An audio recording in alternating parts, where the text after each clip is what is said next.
Hello everyone, this is Sudhir and welcome to our YouTube channel.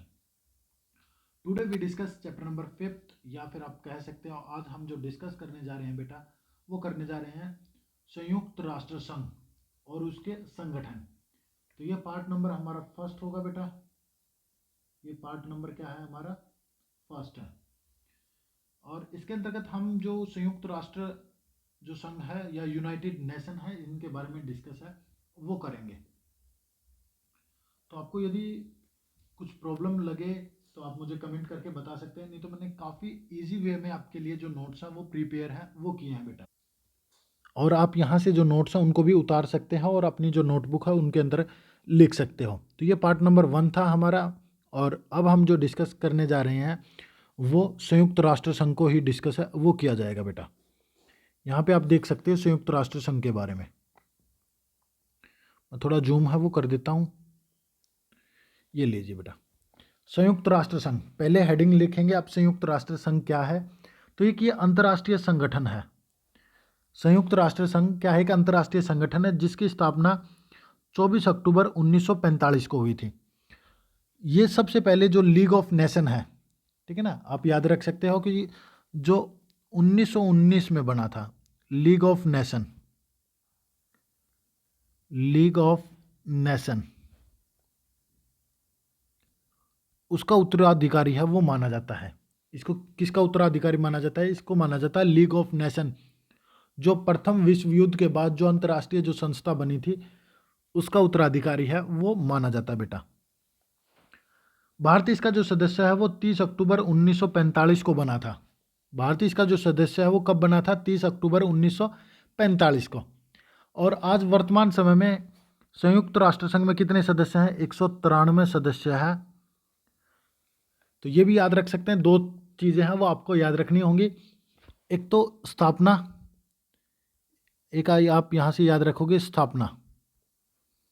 दूसरी जो चीज़ होगी वो होगी यहीं पे आप याद रख लीजिए कितने देश हैं, टोटल कंट्री, टोटल जो कंट्री है वो कितनी है बेटा, ये भी आपको याद है वो रखना पड़ेगा। तो आशा करता हूँ कि आप आसानी से इनको चीज़ों को याद कर लेंगे।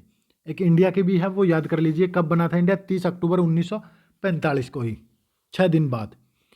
संयुक्त राष्ट्र संघ के संस्थापक, अब ये जो संस्थापक थे वो कौन थे, कैसे इसकी जो स्थापना है वो हुई और क्यों इसकी जो स्थापना है उसकी आवश्यकता है वो पड़ी है बेटा। तो संयुक्त राष्ट्र संघ चार्टर पर, जैसे हमारा कॉन्स्टिट्यूशन होता है इसी तरह इसका जो कॉन्स्टिट्यूशन होता है उसको बोला जाता है चार्टर। पर 50 देशों ने हस्ताक्षर किए, साइन किए, और पोलैंड 51वां देश था। पोलैंड ने जो साइन किए वो बाद में किया था और पोलैंड इसका 51वां देश था। इस तरह से संयुक्त राष्ट्र संघ में 51 मूल संस्थापक देश हैं। मतलब पहले जो देश थे चार्टर पर जो साइन किए वो पहले 50 देशों ने किए और जो लास्ट में जो 51वां जो देश था वो था पोलैंड जिसने साइन किए। तो इस तरह से माना जाता है कि 24 अक्टूबर, क्या बेटा? 24 अक्टूबर 1945, 24 अक्टूबर 1945 को जब यूएनओ की जब स्थापना हुई तो कितने देशों ने पार्टिसिपेट है वो किया था? तो 51 देशों ने, 51 देशों ने उसका जो चार्टर है उस पर साइन है वो किए हैं। अब बात करते हैं कि संयुक्त राष्ट्र संघ बनाने की आवश्यकता वो क्यों पड़ी, हमें इसकी आवश्यकता है वो क्यों पड़ी बेटा। इन चीज़ों के बारे में डिस्कस है वो करेंगे। तो ये काफ़ी इंपॉर्टेंट टॉपिक है और इसको आप याद करना है, और क्योंकि ये 4 और 6 नंबर में आपसे पूछ सकता है, 4 और 6 नंबर के अंतर्गत ये आपसे पूछा जा सकता है बेटा, याद रखना इस चीज़ को।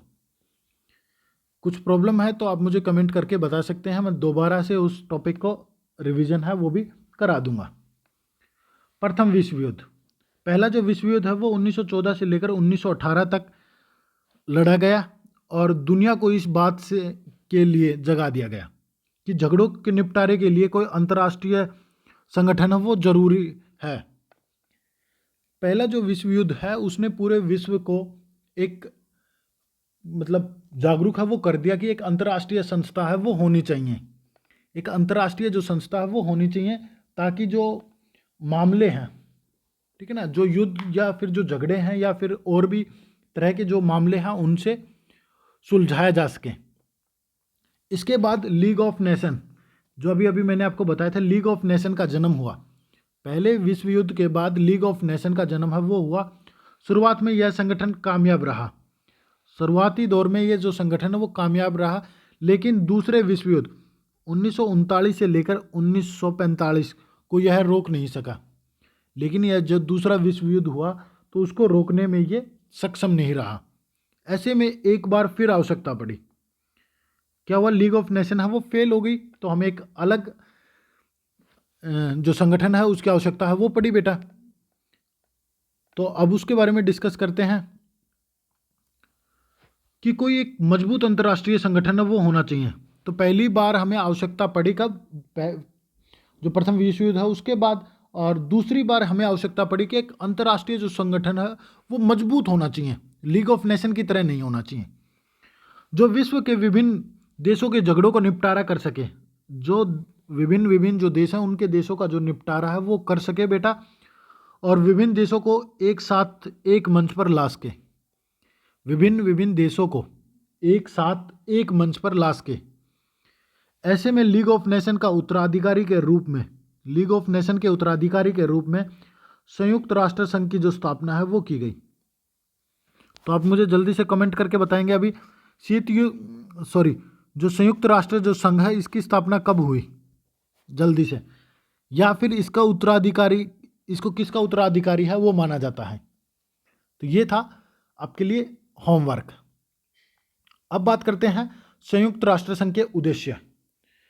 बेटा संयुक्त राष्ट्र संघ के उद्देश्य क्या थे? मतलब हम कोई भी जो चीज़ बनाते हैं, कोई भी अंतर्राष्ट्रीय संगठन है वो बनाते हैं तो उसके कोई ना कोई उद्देश्य है वो होते हैं। तो आपसे पूछा जाएगा कि संयुक्त राष्ट्र संघ के उद्देश्य है वो क्या है। यहाँ पे मैंने कुछ एक लिख रखे हैं, और भी आप हैं वो लिख सकते हो। जैसे अंतर्राष्ट्रीय झगड़ों को रोकना, राष्ट्रों के बीच सहयोग की राह दिखाना, अगर विभिन्न देशों के बीच युद्ध छिड़ जाए तो दुश्मनी को कम करना, ठीक है ना, जो यदि दो देशों के बीच में युद्ध छिड़ जाए तो उस दुश्मनी को कम करना, सामाजिक आर्थिक विकास करना, विभिन्न देशों की सहायता करना, विश्व शांति विकास को बढ़ावा देना, निशस्त्रीकरण पर रोक लगाना, ठीक है ना, भाईचारे की भावना को बढ़ावा देना। ये इस तरह के जो कार्य हैं वो और भी हैं जो आप लिख सकते हो। तो यहाँ पे मैंने आपको बताया है कि संयुक्त राष्ट्र संघ की स्थापना कैसे हुई, इसके उद्देश्य क्या था और इसकी आवश्यकता क्यों पड़ी हमें। तो वो सारी जो चीज़ें हैं वो मैंने आपको बता दी है बेटा। अब बात करते हैं संयुक्त राष्ट्र संघ की संरचना या फिर इसके अंगों के बारे में। तो इसके 6 अंग हैं बेटा। यदि अंगों की बात मैं करूं तो मैं इसके 6 अंग हैं बेटा। तो पहले बात करते हैं सुरक्षा परिषद, अंतर्राष्ट्रीय न्यायालय, सविचालय, जो सविचालय है वो है, फिर एक आम सभा है, आर्थिक और सामाजिक परिषद और न्यायशीता परिषद। ये 6 हैं बेटा। इन 6 के बारे में हम बारीकी से डिस्कस है वो करते हैं। तो आप हेडिंग डालेंगे सुरक्षा परिषद, पहले हेडिंग डालें सुरक्षा परिषद के बारे में डिस्कस है वो करते हैं। सुरक्षा परिषद के अंतर्गत 15 सदस्य हैं बेटा। टोटल मेंबर की यदि मैं बात करूं तो 15 हैं, और जिसमें से 10 अस्थायी हैं और 5 स्थायी हैं। जो 5 जो स्थायी हैं इनको वीटो पावर प्राप्त है बेटा। कौन सी पावर प्राप्त है? Veto power. अब ये वीटो पावर क्या होती है? एक विशेषाधिकार, एक विशेषाधिकार है कि ये किसी भी कानून को पलटने में सक्षम होते हैं। इनमें से यदि एक व्यक्ति ने भी वीटो पावर का इस्तेमाल है वो कर दिया, यदि वीटो पावर का इस्तेमाल है वो कर दिया तो वो कानून है वो पास नहीं होगा। इन 5 की जो सहमति है वो होना अति आवश्यक है। विशेषाधिकार। तो सबसे पहले इसका जो इस्तेमाल है वो किया था यूएसए ने, अमेरिका ने, और सबसे ज़्यादा बार जो इस्तेमाल किया है वो किया है रसिया ने। तो दोनों चीज़ें हैं वो आपको देखने को मिलती हैं। दोनों चीज़ों के बारे में मैंने आपको बता दिया, पहला किसने किया और सबसे ज़्यादा किसने किया। अब आगे बात करते हैं बेटा। अब इसके उद्देश्यों के भी बारे में बात करेंगे, सारी चीज़ों के बारे में। सदस्य, स्थायी सदस्य कितने हैं? 5, और अस्थायी सदस्य कितने हैं? 10। स्थायी सदस्यों के पास वीटो पावर है जो मैंने अभी अभी आपको बता दिया है। कौन कौन से हैं? अमेरिका, फ्रांस और ब्रिटेन। चाइना और रूस, ये 5 देश हैं जिनके पास वीटो पावर प्राप्त है। और अस्थायी सदस्य कितने हैं? 10 हैं बेटा। और जो प्रत्येक 2 वर्ष के लिए ये चुने जाते हैं, प्रत्येक 2 वर्ष के बाद इनको बदल दिया जाता है। इन सदस्यों का चुनाव आम सभा द्वारा किया जाता है। जो अस्थायी जो सदस्य होते हैं उनका जो चुनाव है वो आम सभा है उसके द्वारा है वो किया जाता है, जिसको महासभा के नाम से भी जाना जाता है। यहाँ पे आप महासभा है वो याद कर लीजिए, आपकी बुक के अंतर्गत महासभा मिलेगी बेटा। आम सभा की जगह आपको महासभा है वो देखने को मिलेगी। अब इसके उद्देश्यों की यदि मैं बात करूं बेटा, इसके उद्देश्यों की यदि मैं बात करूं तो शांति और सुरक्षा बनाए रखना, अनिवार्य निर्णय को घोषित करने का अधिकार, ये कुछ उसके उद्देश्य हैं। महासभा के बारे में डिस्कस करते हैं या फिर आम सभा। एकमात्र ऐसी संस्था जिसमें प्रत्येक सदस्य को एक वोट हासिल है। हर एक देश को इसमें एक वोट है वो हासिल है। सभी को समानता है, सभी देश समान है। हर वर्ष इसका जो सम्मेलन है वो आपको देखने को मिलता है।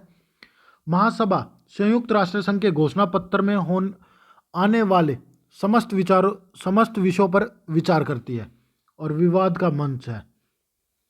सबसे पहले तो ये क्या है, एकमात्र एक ऐसी संस्था है जिसमें सभी देशों को वोट है वो प्राप्त है, एक ही वोट मिली है। सभी को यहाँ समानता है, ये नहीं कि भाई कोई देश कितना पावरफुल है, कितना डेवलप है और कितना अनडेवलप है, इस चीज़ पे आधार है वो नहीं किया जाता।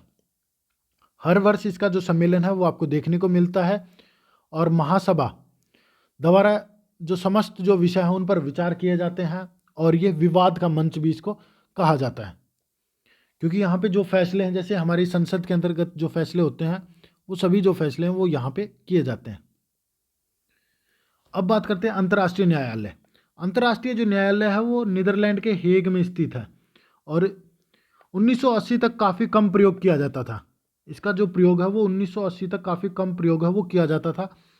इसके बाद विकासशील देशों ने इसका प्रयोग करना स्टार्ट कर दिया। अंतर्राष्ट्रीय विवादों का समाधान किया जाता है। यहाँ पे क्या होता है, अंतर्राष्ट्रीय जो विवाद हैं, जैसे भारत और पाकिस्तान कश्मीर को लेकर, ठीक है ना, भारत और चाइना, और काफ़ी ज़्यादा जो विवाद हैं वो यहाँ पे जो सोल्व है वो किए जाते हैं। जो 2 या 2 से अधिक देशों के बीच में किसी ज़मीन को या किसी जल संधि को लेकर विवाद होते हैं तो वो यहीं पे सोल्व है वो किए जाते हैं बेटा। और इसमें 15 न्यायाधीश होते हैं जिनका चुनाव 9 वर्षों के लिए किया जाता है।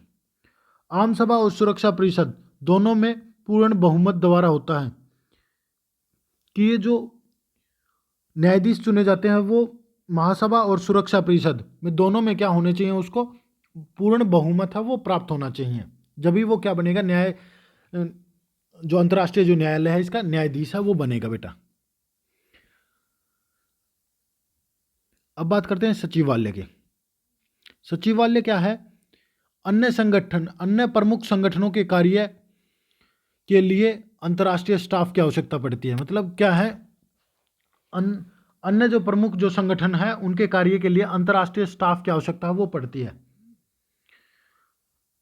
तो इसका प्रमुख कौन होता है, महासचिव होता है। मतलब यहाँ पे क्या होता है, ये जो स्टाफ है वो प्रोवाइड करता है कि भाई इतने सदस्य इस सेक्टर इस विषय में काम करेंगे और इतने जो है वो इसमें काम करेंगे। तो इसका जो प्रमुख होता है वो होता है महासचिव, जिसकी नियुक्ति सुरक्षा परिषद की सलाह पर महासभा करती है, कितने, 5 वर्षों के लिए। तो यहाँ पे आपसे सचिवालय का प्रमुख कौन होता है, महासचिव, और महासचिव की नियुक्ति कौन करती है, सुरक्षा परिषद। कितने सालों तक, 5 सालों तक बेटा। तो ये चीज़ें हैं वो आपको पता होनी चाहिए थी।